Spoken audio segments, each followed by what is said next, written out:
I think this is the reason why we're unable to have an honest conversation about immigration, and why I think this can actually lead to more violence, which is what we're seeing in the UK now. Violence should never be justified, but for a person, they can always find a reason to justify why they are attempting to solve things through violence.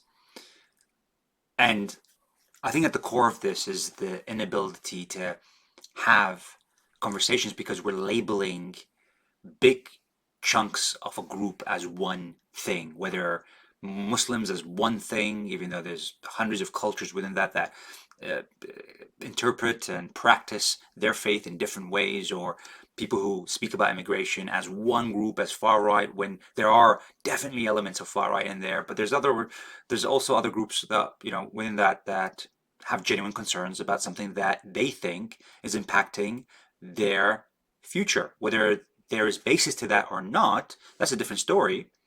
But we're unable to kind of deal with that because we're shutting it down immediately.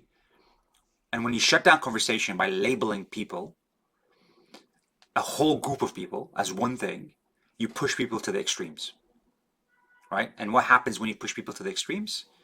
They just speak to people that have exactly the same views as them without it being challenged.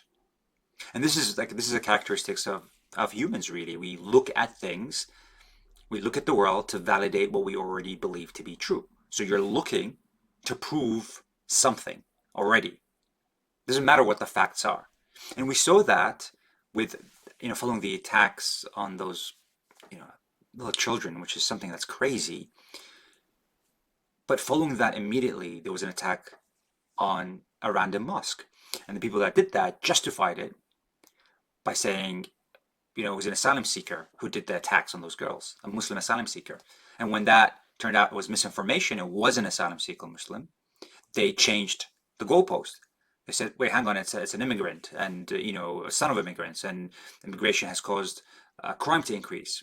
And when we say actually crime as a percentage of population has decreased as immigration increased, there's another goalpost that they move. And so they're always, it doesn't matter what you tell them. Some people, it doesn't matter what you tell them. They've got hate, right? And they're trying to fuel that hate. Some people get joy from violence, for sure. But there's many groups within those that have concerns about immigration. There's people that get joy from violence. There's people that have hate and who are looking for things to fuel that hate. And there's people that don't have hate. They're just concerned and actually are fearful about what's going to happen in the future. Whether that's valid or not, that is their reality. And the issue that we're facing is that a lot of people are just shocked at what they're seeing. And when you talk to the other group, they're shocked at why people are not reacting. And that's because we're unable to come together and have a conversation. We're all living in a different reality. And when you have social media where things can spread, even things that are not real, misinformation, it's just different realities on steroids. And that's the problem with shutting a conversation immediately. Now, as an immigrant, first generation immigrant, I'm lucky to call the UK my home. But I believe also that the UK is lucky to have so many people that come from different places that contribute, are doctors, dentists, engineers, researchers, the best of the best, business owners. They come and the majority integrates and they contribute, and I see the benefits. It's very clear to me what the benefits are. But there are some people that don't see the benefits.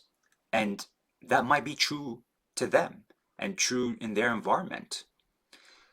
One of the consequences of inequality, and as inequality increases, and we're going to see more of that, I think, usually the easiest thing to point a finger at and say that is the problem is immigrants, really. And there's not to say that there is no issues at all with immigration. I mean, if you have 10 million people coming in 1 year, which is not the case, but say that is the case, that's still going to cause an issue for a lot of people. It's going to cause pressure on the infrastructure, on the services. Even if the 10 million were doctors, it's still going to cause some issues for some people. And so, there is something, maybe there's too much of a good thing. That can cause issues. There are issues with integration and assimilation of people. You're never going to get 100% integration, though. That's impossible. Here's the interesting thing is people say this is an issue that we're talking about now because of the mass migration. But even if you looked at the 60s and 70s where immigration was a slight slither of what is happening right now, you still had parties like the National Front that didn't want even those people that coming in to integrate and assimilate into their own culture. Didn't want them to vote, didn't want for them to be part of society. This is something that has been happening for a very long time. And I think when we talk about integration, sure, it's a valid concern if someone says, the levels of immigration that we're seeing is concerning me, we shouldn't label them straight away as something. It's a valid question to ask, and let's have a conversation about that. Some parts of communities do not integrate. I see it as a small minority of that. Some people see it as the majority, and maybe it is in their areas. Maybe that is real for them, right? And my reality is different to their reality. Some people, no matter what you show them, whatever facts you show them, they will never move away from their beliefs.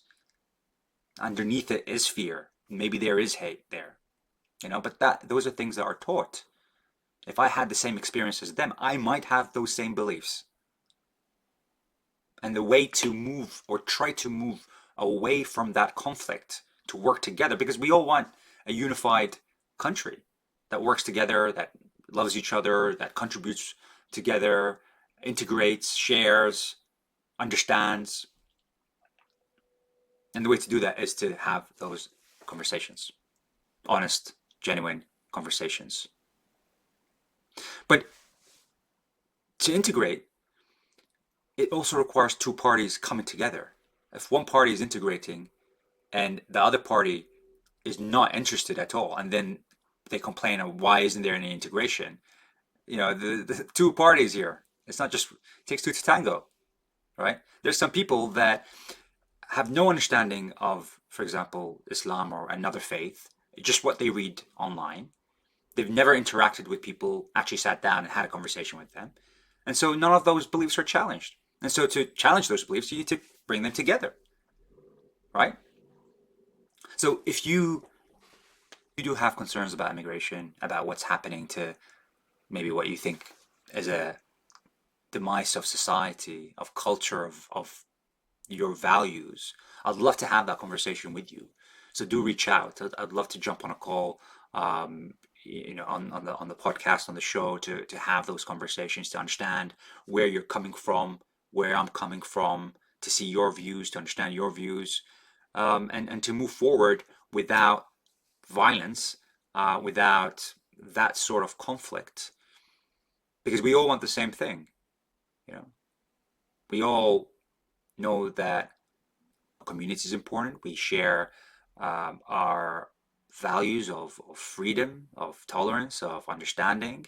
There are lines that it's okay to draw some lines, but we need to have that conversation.